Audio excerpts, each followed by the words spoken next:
Welcome back to Let's Play Katawa Shoujo. It's been a few days, actually. How many days has it been?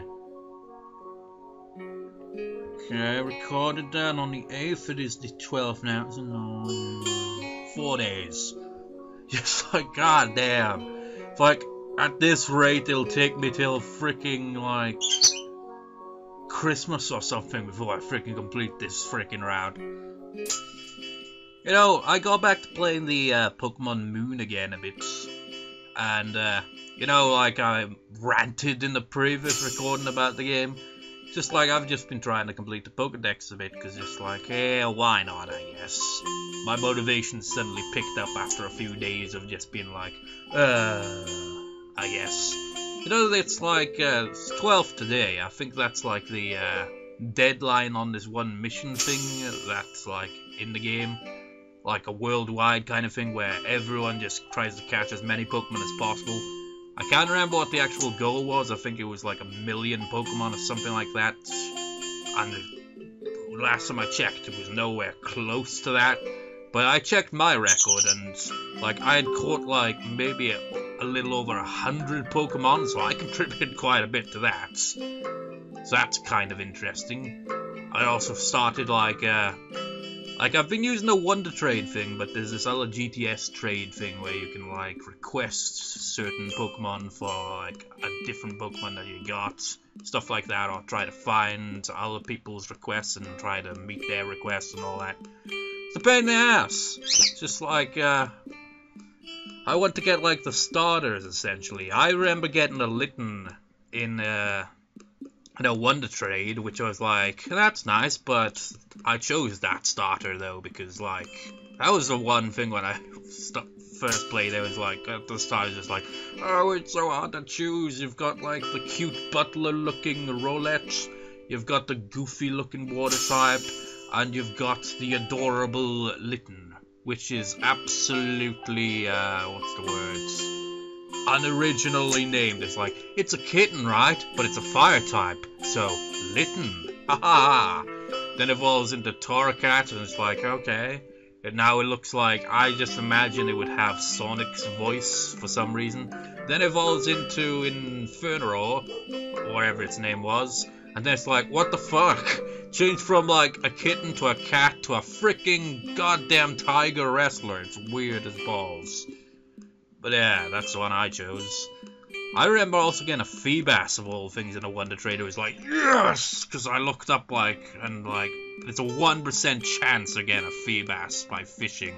So I was like, when I saw that, I was like, yes! Fuck yeah! I remember this other Pokemon, I forget what it's called, but it's like, by Pokedex entry, like, it's an enemy of Corsola. And you know the irony is, I caught the Pokemon when I was freaking battling the Corsola and it called for help and that Pokemon showed up. I've never encountered it any other way, because it seems to be a rare Pokemon. Pain in the ass. But anyways, what was it on about? Yeah, freaking using the GTS thing though is a pain in the ass when it comes to the starter Pokemon now. It's like they're all like the requests are all just for like specific legendaries and shit. It's real pain in the ass to find one that's reasonable, and when you do, it's already been traded. Pain in the ass, but my Pokedex is filled up quite a lot at this point. So, was there anything else to ramble on about that? Oh yeah. I've got Pokemon Sun as well, right? And have any of you viewers done this with the Pokemon series? It's like, god damn, is he gonna ramble for too long? And no, I'm only gonna ramble a bit, yeah. Do any of you do this, you get like 2 versions of a Pokemon game, because they always release 2 versions. I would not be surprised if they released a 3rd version, like they did with like Sapphire, Ruby, and Emerald, and like, the original Gold, Silver, and what was the other one? Crystal. You know, do that whole trick, but I don't know what they'd call it. You got Moon and Sun. What would the 3rd one be called? But anyways, get the idea.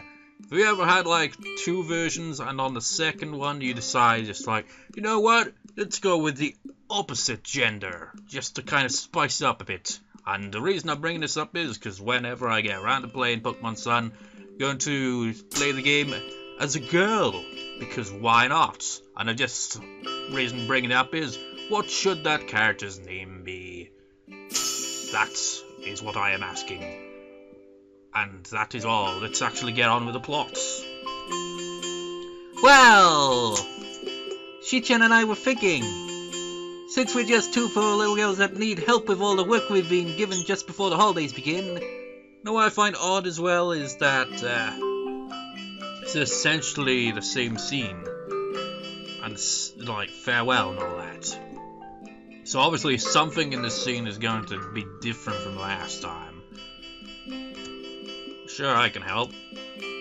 But Hichan, we're really What? I think I broke Misha. Even Shizune raised an eyebrow at her accomplice's shuddering stop in her tracks. So you'll help us, Hichan? You said I would, didn't I? It's hardly like I have anything better to do. Maybe helping them with their work will help take my mind off the situation. Misha seemed generally ecstatic with my response, but Shizune's expression is clouded and difficult to read. I find myself quickly averting my eyes from her own, as it almost looks like a face of pity. No doubt it must just be my imagination. This is hardly the first time I've been in the student council room. Indeed, I've found myself down here often, either to help Lily with class rep work or to sort out one thing or another with the student council itself. Now, though, it's quite a different place. That is a tiny-ass laptop. Probably one of those notebook ones, isn't it? I mean, look how tiny that is. Actually, you know, with like keyboards, they have like all the letters and stuff, but in a different language, do they change the keyboard design? Because it would kind of make sense, you know, to do that. But then how the hell would the keyboard look? Like, for example, we got all the letters of the English alphabet, right? But if you're gonna do it in Japanese, what would you do? Would you just like have... Well, actually, how would you go about that? It's like, you got hiragana, like 71 characters, katakana, another 71 characters. They probably have it like, I don't know. You know how you press shift when, like, keys have two options on them? Probably do something like that, I don't know. But then you'd have no kanji, and there's freaking god knows how many of those. It'd be a freaking clusterfuck-looking keyboard. Anyways, papers and folders are strewn across every table in the room, and a solitary little black laptop atop a single desk sticking out from the mess. It looks supposedly ancient, and I'd guess it's been valiantly serving its task in archiving information for years and years. So, what needs doing? This looks like a lot to do.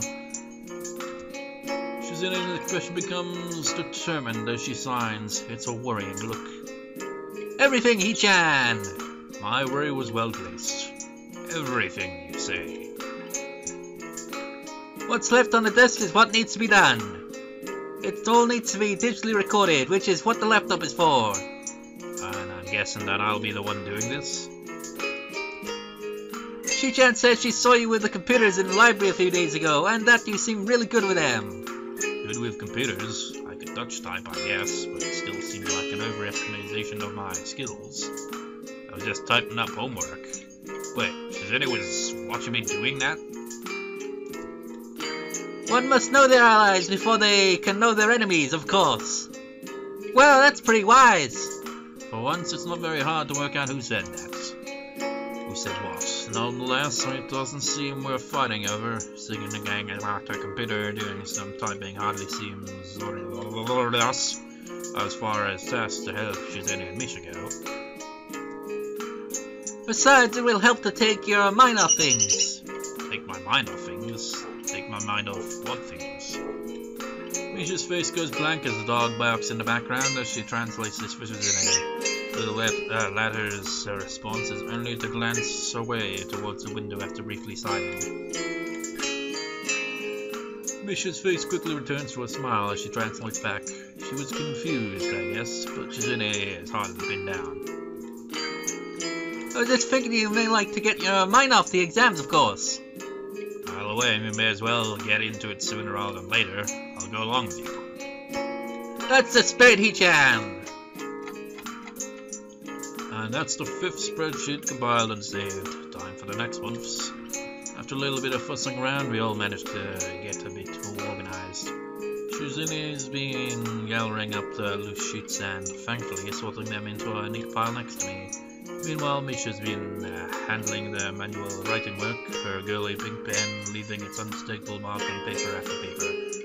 You know, another thought that I forgot to mention was how weird it is to not be uploading for this LP, because, like, my upload schedule remains the same, but it's not at the same time. You know how it's like an upload on my other channel, the main channel, then the next day would be an upload on this channel, the VN channel and all that, and then the next day, you get the idea. So it's like there's always a day between where there's no upload now, and it just feels weird. Once I got myself into a rhythm, this really wasn't so bad. Shizune and Misha also seem to be in the swing of things, wordlessly communicating as they go about their business with fervor. I periodically glance at the sheet beside the laptop, apparently a list of student names and matching addresses, so I dutifully enter the data written on it. I'll pay a lot of attention to what's happening until I reach about midway down the page. Hakamichi, class free. Huh. Her family name is in, is in Saitama. My idle curiosity is ended abruptly as 3 light taps can be heard rapping on the door. Misha quickly skips over to check who it is, tapping Shizune's shoulder on their way past to let her companion know what's happening. Ah, you're here! Who is it? With a slight pause to enter Shizune's letter into the file along with all the others, I look up to check who's at the door. Lilly? After giving a cursory nod to Misha in greeting, she pokes her head up in her trademark manner. Is that Isao? She's pretty darn good at working out my voice from the smallest of phrases nowadays. Yeah, it's me, hey.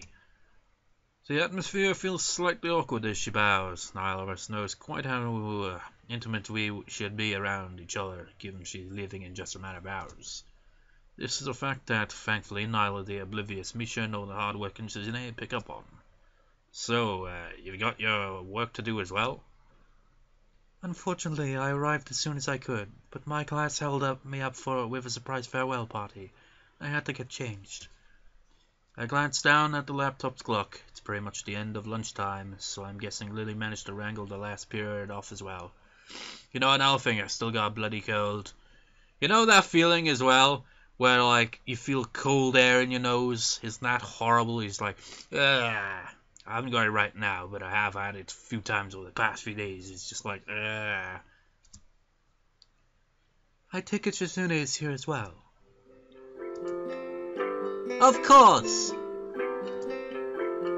And I've been here during all of lunchtime as well. The last comment was really not needed. Shizune's bidding Lily into an argument. I can feel it. I'm sorry I can't be as hard-working as you, Shizune. I'll endeavor to hire more lackeys to do my work in future, I assure you. And Lily just took the bait, explaining things further.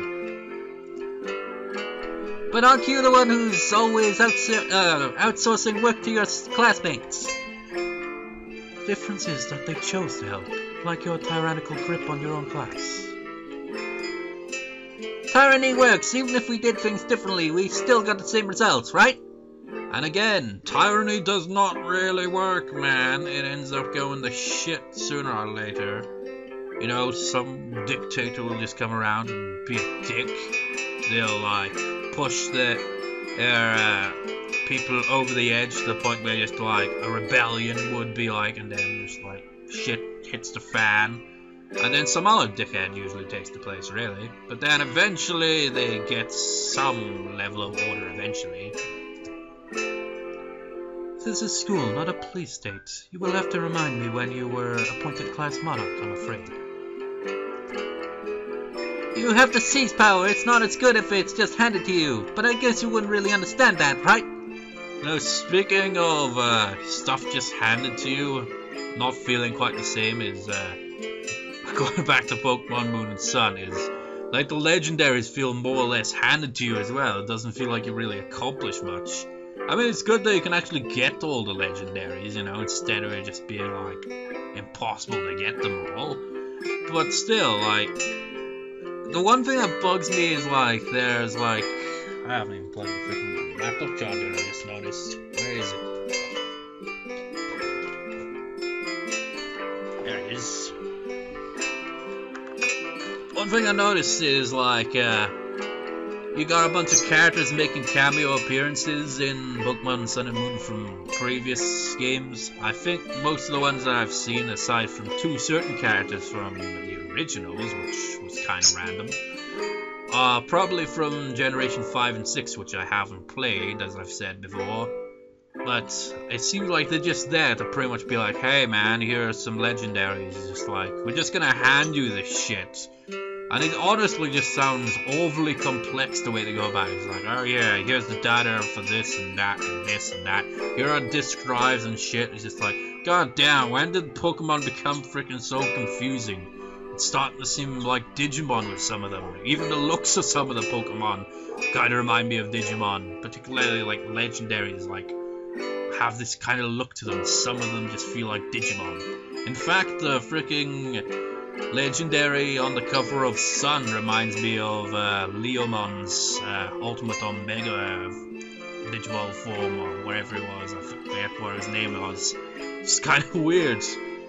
But yeah, the way they just hand it to you is just like, it would be more interesting if there was like, you know, like, for example, like in Leaf Green and Fire Red, I'm not sure if it was in the originals, because like Moltres was in a kind of added on island thing. But you know how like Moltres, Articuno, and Zapdos are just in areas. Nobody really tells you about it in game, or if they do, it's only like vague hints. But when you just stumble upon that kind of stuff, it's interesting, you know, because you're just like, holy shit, legendaries! Where the game is just like, oh, here's just a bunch of data for your legendaries and shit. Or it's like, oh, here are the beasts and stuff. We're just going to like kind of have this kind of back and forth kind of thing where you're like, oh, on to the next one, and they're surprisingly easy to catch, I gotta say. So it just feels kind of anticlimactic. It's just like a freaking Smeargle early in the game give me more trouble than the beast things, you know? Which is ridiculous. But yeah, it just doesn't feel the same if it's just handed to you and there's no real, you know, like figuring stuff out how to get them and all that. Anyways, back to the plot. You'll also have to remind me when monarchs were elected into their positions. Lily possibly bristles at this shit is to hit combo forces her onto defense. Now that's a thing in history, isn't it? It's just like, you got like this like powerful families. It doesn't matter how qualified they are. It's like, nope, you will be the leader because you were born into this family, this royal family, so you will lead the country whether you're qualified or not. So just like all kinds of chaotic shit there, isn't it? Yet for all your vaunted power, you cannot get one person to help you without forcing it. But Asao volunteered. He's such a hard worker. He's doing this instead of mindless socialization, right? Is that so, Asao? This is bad. I've really ended up between a rock and a hard place. As much as it may pain me to do this, the truth has at least a chance of stopping this argument here and now. It's okay, Lily. They didn't harass me to come or anything. Lily gives me a disapproving grimace, silently radiating her strong feelings of displeasure in my general direction. She can be quite scary when she wants to be, though thankfully that isn't often. Ichan, you make that sound like it's a regular occurrence. It isn't. In the end, it doesn't matter so long as everything's getting done at a good pace. Let's just get this work over with so we can go home. Shizune snorts derisively and gets back to marking off the sheet in front of her, while Lily sighs and finds her way along the room with her hand following the filing cabinets lined along the wall. This would mark the only time I've managed to successfully defuse one of these situations, but the grudging ceasefire built around mutual fear and respect makes this feel more like the Cold War than any real peace. I can't take all that credit though. Lily's leaving has surely affected Shizune to some extent, to make her give up so easily.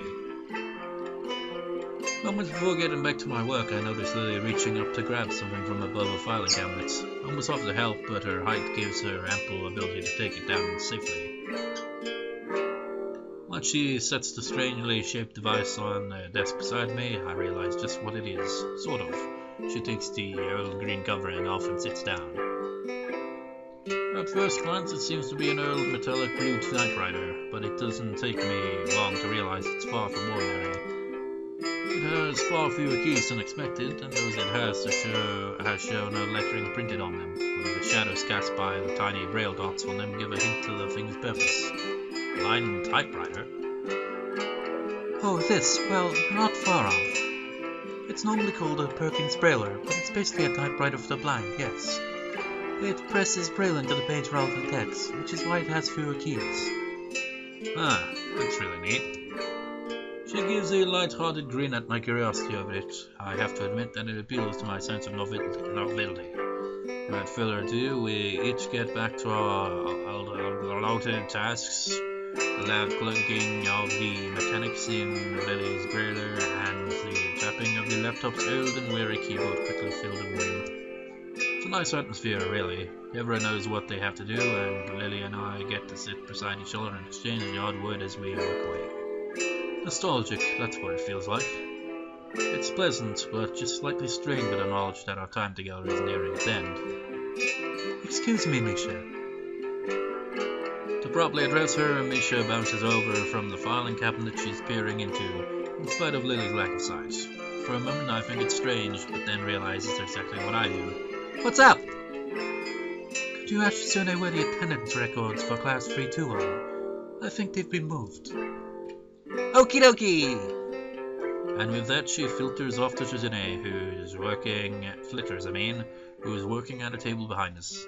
Lily's familiarity with the council room and the efficiency with which she works remind me that she, Misha, and Shizune used to all work together in the student council. Maybe this is a fitting end for her stay in Yamaku, working away just like she used to, surrounded by those she loves and at least liked. I look up, getting taken off guard by Shizune sorting through a drawer rather than Misha. Sure enough, she plunks out a manila folder, entirely blank save for the just barely visible bumps on its front, and holds it in front of Lily. Lily's hand flits over it to check what it is, her fingers filling out the dots of braille and confirming it's what she asked for. Thank you, Misha. No reply. No reply, that is, save for an odd grin. No, smile on Shizune's face. Adorable! A couple of seconds pass before Lily clicks that it isn't Misha behind her, but Shizune. Her momentary look of surprise is replaced by a slightly bashful smile. For a few moments the room is all but still and silent. Eventually, though, Shizune strides back to her workstation and Lily begins typing once again. It only lasted a handful of seconds in all, but it feels like years of communication were made up for in that one silent exchange. There, finished. I lean my head back and rub my eyes to try and work away their weariness, staring at that small and rather poor screen sticking to stone. Excellent timing. The only thing left is to file these away, and I'll have my workload finished as well.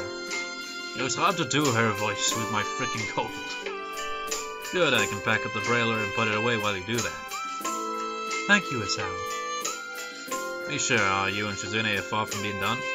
I look around for the two as I replace the cover of the trailer, only to see them waiting at the door. I guess they must be waiting for us.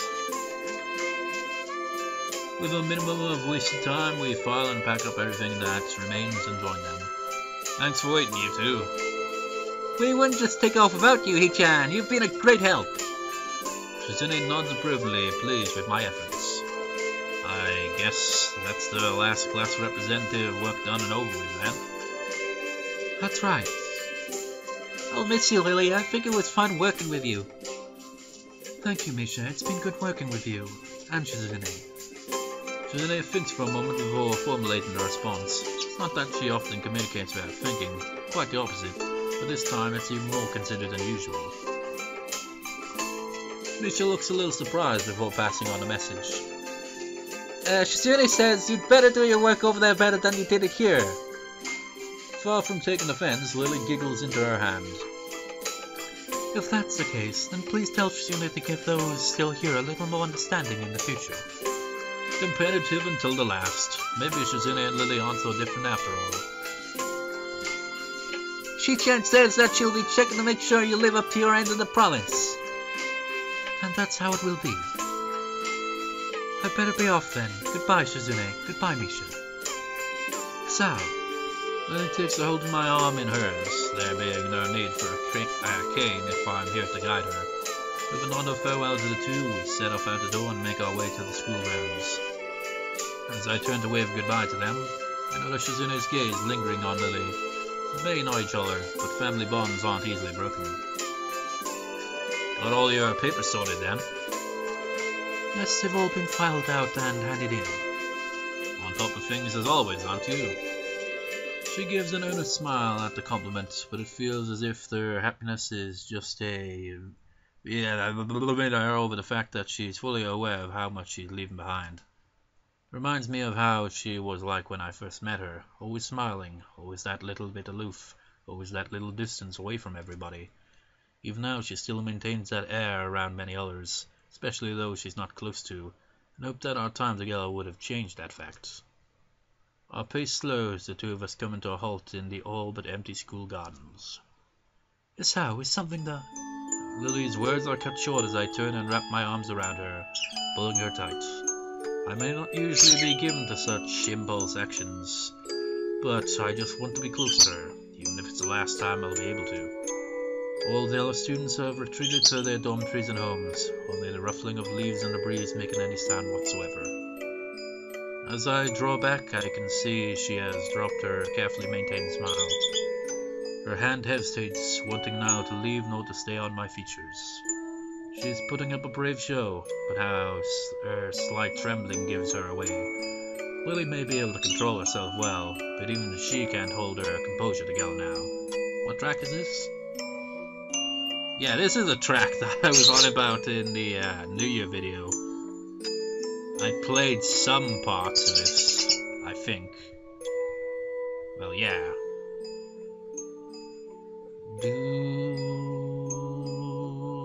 I was gonna actually do it like I did with Innocence and play like on my keyboard right hand and left hand separately for this bit.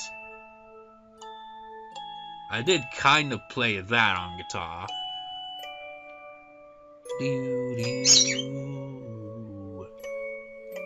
It's just it doesn't quite sound right because it hasn't got the accompanying rhythm to really... Oh wait, no, it's this bit.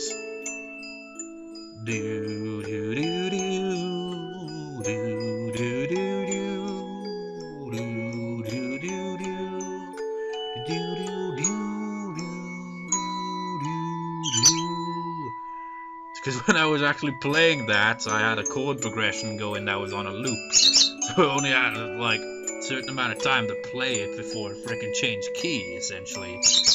But actually, it kind of stuck on that for quite a while. But I remember playing like the opening bit, but I was like, I think I was playing an A major chord for quite a long time. So it felt like, you know, kind of awkward because the chord should have changed at some point in the melody. But oh well. She's putting up a brave show, I already read that. Lily may be able to control herself well, but even she can't hold her composure together now. This is the woman I've come to love, but also the one who, in all too short a time, will leave the country forever. You say that, but how would you know she's never, ever in her entire life go back to Japan? I'm sorry, Isao. It's okay, you've got your own life to lead after all. We walk up the hallway in the girls' dormitory, hand in hand, our emotions by now largely quelled. Nevertheless, our hands grip each other much more tightly than before. Faint, muffled voices can be heard from Lily's room, the origins of which aren't difficult to guess. The moment she opens the door, Hanako bursts through and wraps her arms around Lily, taking her very obviously by surprise. Lily! Lily! Hanako. I'm going to miss you, Lily. As expected, she's on the verge of tears. Lily gently rubs Hanako's hair with her hand in response, then pulls back and gives a warm, reassuring smile. Looking beyond Hanako, Akira can be seen getting up from the side of Lily's bed and scratching her head. Her eyes turn from Lily and Hanako to me, a stilted, weak smile hanging on her face. I try to return a more generally happy look, but the result is probably just the same. So everything's set. Managed to hold back from killing Shizune. The moment draws an amused giggle from her sister. Yes, I have everything in order, and yes, I managed not to. Have you packed everything you need? Got the two bags right here, but there's still some stuff left at the Hakabichi's home. I could pick that up while we wait there for tomorrow's evening flight, though. You know, I remember when we got Lily's neutral ending, and I think I'd like wrote in the description or something about them going for their flight to Scotland or something, but technically it wouldn't be, would it? Because they'd still have to, like, they'd probably stay over there, wherever Akira's staying, probably, I'd imagine, for the night before going for the flights in the next day. Akira gives the two large black traveling bags on the floor a hearty pat. She probably came to help pack and make sure everything was in order on Lily's end before going together with her. Lily, will you be okay over there? I'll be alright, I assure you. I'll have Akira looking after me as well, and you know that she's reliable. But don't worry, Hanako. I have your phone number after all, so we can stay in touch. With Akira's help, I could send you things over the internet as well. You know, isn't like calls and stuff expensive like that though? Hey, don't use me just because you won't learn how to use a computer. Hanako and Lily both giggled briefly, their moods lightening ever so little. That goes for you too, though, Isao. I promise I'll contact you once I'm in Scotland. I know, I'll be looking forward to it. Her offer may be kind, but we both know that this is tantamount to breaking up. Neither of us has any illusion as to how well we manage a long-distance relationship. With nary a word of prompting, the four of us begin the long, solemn walk to the school gates. You know, I just wonder how this ending's gonna play out. Because, as I said, I've never played for Lily's Wrath, so I don't know how either of her endings will go well. We've already gone through a neutral ending, so I know that one. The numerous lamps scattered around the Yamaka grounds fail to do much more than provide pinpoints of light in an otherwise dense darkness.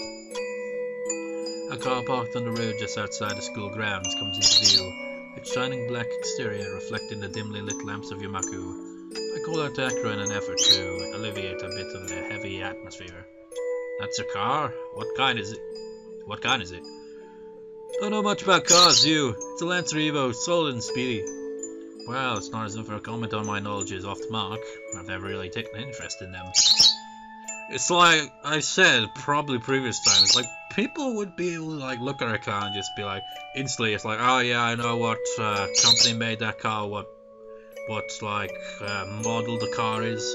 I look at a car and I'm just like, well, that car's grey, that car's white, that car's blue, that car's black, that car's green, you know, just freaking by the color of the car. It's just like, I don't know the models of the car. She gives a small sigh. She's been good. Pity I have to part with it tomorrow, just like the summer house. You guys were the last to visit before it changed hands. Turning back from my rather faulty attempt at small talk, I glanced at Hanako and Lily, following behind us. By rights, Hanako should be leading Lily, but it's rather definitely the other way around as she clings tightly to Lily's arm. It's a depressing sight. So, I guess this is it. Also, you know, in the previous recording where I said, like, we only got, like, probably 3 scenes left? Well, I checked, there's actually 4 scenes that we haven't seen. Because if you look in library mode, it's like 4 scenes missing. There's also, fittingly enough, 4 CGs missing as well. Although maybe there's also an extension of one of the other CGs as well, but I'm not sure. And you know what still bugs me is that CG where Hanako is also at the table with Lily and Isao in the tea room thing. How that isn't in CG mode, that makes no sense, because that's clearly a CG, you know? But no, none of that's there. That bugs me. It's the same with that photo that they showed of Lily, Shizune, and Misha working together at the festival. That should be a CG as well, but it isn't. That bugs me, man. So, I guess this is it. Indeed. Although the time for everyone to say their farewells is now, nobody really wants to take the first step. It's as if the longer nobody speaks, the better the chances of them simply not leaving. Lily, do you really have to go? I'm sorry, Hanako. I would believe in you forever, though. I can still call you, and Sal will still be here as well. I nod, but Hanako just clutches all the tighter to Lily's arm. After spending so long without anyone to call family, it must be excruciating to have to say goodbye to the one person that was as close to her mother as anyone could have been in her life. Lily lets out a long, sad breath. All Akira and I can really do is stand by quietly on the sidelines, since the only person that can solve this would be Lily herself. Eventually, Lily pulls her arm from Hanako's grip and holds both of her shoulders gently, a much more decisive way of addressing it than I've ever seen Lily take with her dog barking in the background. Hanako, remember when we first met? When you entered my room for the first time after overhearing my consoling of a friend, you didn't say a word for the entire night. Even as I poured you tea and talked, you sat silently and simply listened to what I said. It took many quiet meetings like that before you began to open up to me. But as you began to, I felt some of the happiest moments I've ever felt. You know, again, it feels like I can relate more to Hanako, because her description of that, quiet meetings and all that, where it's like, when you're like first getting like to know someone, they're just very quiet, but they gradually open up. That's me, man! That's how, like, if you got to know me, that's how it would work. It would take quite some time before, like, I start to become comfortable around a person and kind of, you know, be more myself. Because until that point, I'm just usually really quiet, which probably comes off as surprising because of how much I ramble and shit in my videos. But I'm generally like a more introverted kind of person. Don't really speak much unless, like, there's a reason to. Like, if someone's like, if I'm like in a room with a bunch of people, I won't say a damn thing unless, like, someone, like, is talking to me. Otherwise, I won't really, like... For example, if, like, people are having a conversation, I won't, like, chip in with a conversation. Like, my mind could potentially come up with things to say, but the anxiety holds me back. And then there's, like... By the time I've thought of something, it's just like, my mind's like, no, it'd be too awkward to say that at this point in the conversation. Just like, no, the time for saying that it's past. I just like feel awkward bringing up things and all that. It's just like, oh, I got an interesting point to make here, but that bit of the conversation's gone. You know, so I can kind of relate to Hanako. I didn't become your friend because I pitied you, Hanako. I became your friend because I knew you were hiding not just from me, but from everyone. Your ambitions, personality, interests, tastes. I didn't know any of them, and neither did anybody else. As you showed yourself to me, though, I began to realize the person that you were, and became sure that our meeting was a very special moment. But Lily cuts her words short as she brings her hand to Hanako's head and brushes her fringe to the side, gently pressing her lips to Hanako's forehead. As she pulls her head back, leaving Hanako all but speechless and her eyes moist, Lily beams a wide smile. I believe you are a very beautiful person, Hanako, and I am certain that you will become a strong and confident woman. You are a very dear friend, and someone whom I love very much. Just like Asao, I will never forget you for as long as I live. I may be leaving, but you have your own life here to lead, just as I do. You have your own friends and hobbies, and your own hopes after graduation. I want you to devote yourself to them, even after I'm not around anymore. That is why I think you will be okay, because you are your own self, with your own life. You yourself proved that to me. Hanako lowers her head in embarrassment, but nods as she does so. I understand. I know I have to say goodbye. I know you have to go your own way. Like the song, you could go your own way, go your own way. No, don't ruin the scene. But thank you, Lily, for everything.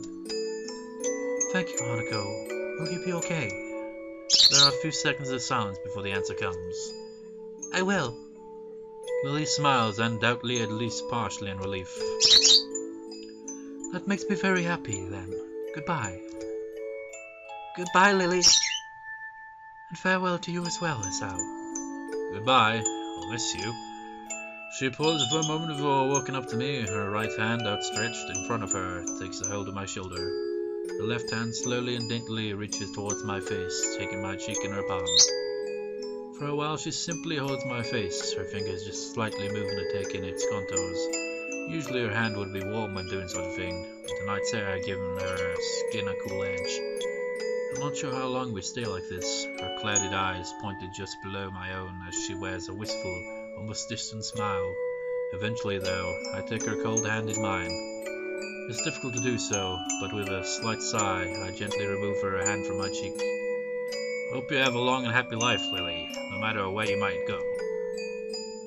Thank you, I'll make sure to.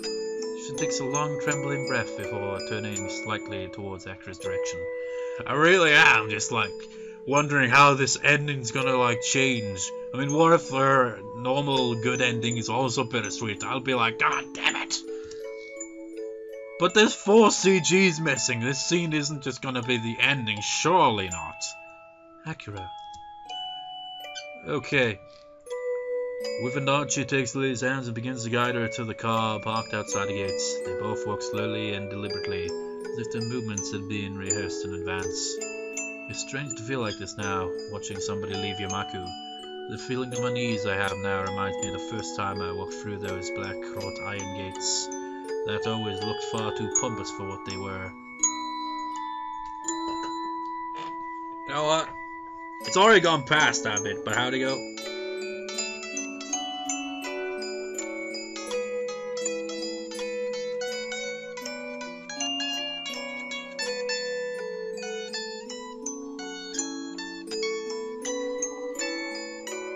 That's how it goes.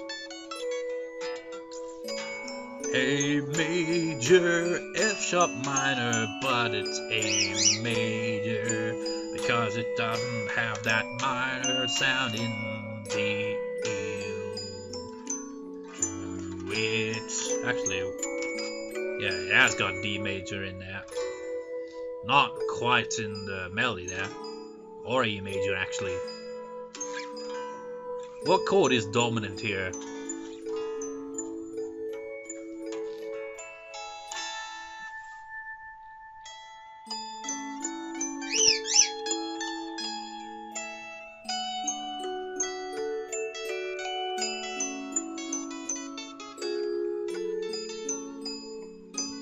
Yeah, I'm gonna do a separate video at some point. Like, after the LP, like, have a bonus part where I'll just try jamming along to every single track. Because really, let's get on with the plot here. Strange to feel like this now, watching somebody leave your market, feeling pompous. Pompous, I say! As they leave, all of us know full well that our lives are irreversibly changing. I'd always told myself that I just wanted to take life as it comes, but everything is changing so fast, so suddenly. Everybody's changing and I still feel the same. Actually, how did that go? I remember, like, this is like a funny thing. I remember listening to that song at one point, and I sat my guitar and I figured out the freaking melody, like, instantly. I got the right notes, like, right off the bat, not even trying to figure it out. I freaking got it the first time. But how did the piano go? It's like, I can't even remember how it goes, like,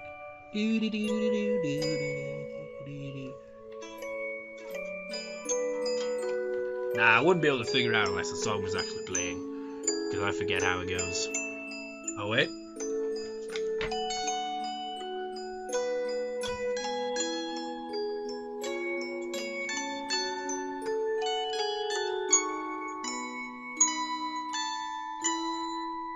Yeah, I like that bit.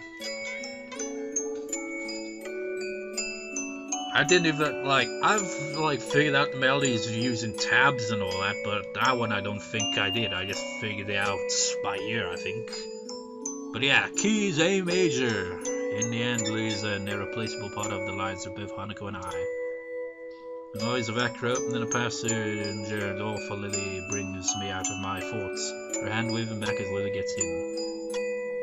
See you guys, take care of yourselves. Goodbye, Hanako. Goodbye, Hanako. Goodbye, Isao. Hanako's hand quickly shoots up, her face brightened by her enthusiastic farewell. Goodbye, Lily. Goodbye. See you, Akira, and goodbye, Lily. The door shuts as we all put on our best happy farewell faces, Akira getting in the car herself and starting up in short measure.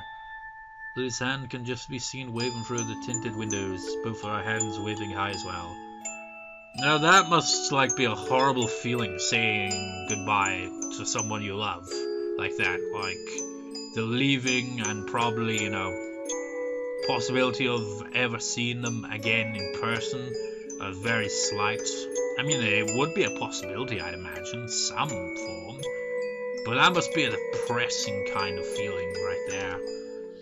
Just as every other time I've done such things, I can't quite work out precisely why I, or Hanako, waved to her, given that she'd never see us doing so. That doesn't matter. Did I read the previous text? His hand can just be seen waving through the tinted windows, both her hands waving high as well. Even after that black shiny car goes down the hill and disappears into the dark night, we carry on waving and seeing Akira and Lilly off.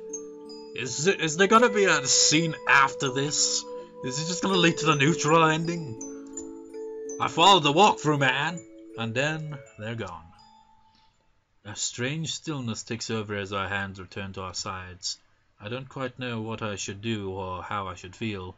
In the end, we just stand there, silently staring down at where the car disappeared from sight. Goodbye, Lilly. All I can do in response to her quiet, mournful goodbye is to place a hand on her shoulder. She looks at me for a few moments before looking back down the hill, secure in the knowledge that I am still around for her. What we'll do from now doesn't seem all that uncertain. We all have our own ambitions now, just as Lilly said. But even so, it feels like there's a certain missing part in both our lives now, something that can never be replaced. It can't be, is it? You frickin', you're just like, you sneaky doo-doo-doo-doo-doo. Just like, oh, it's gonna go into neutral ending. Nope, it ain't over yet. It's because you made that choice.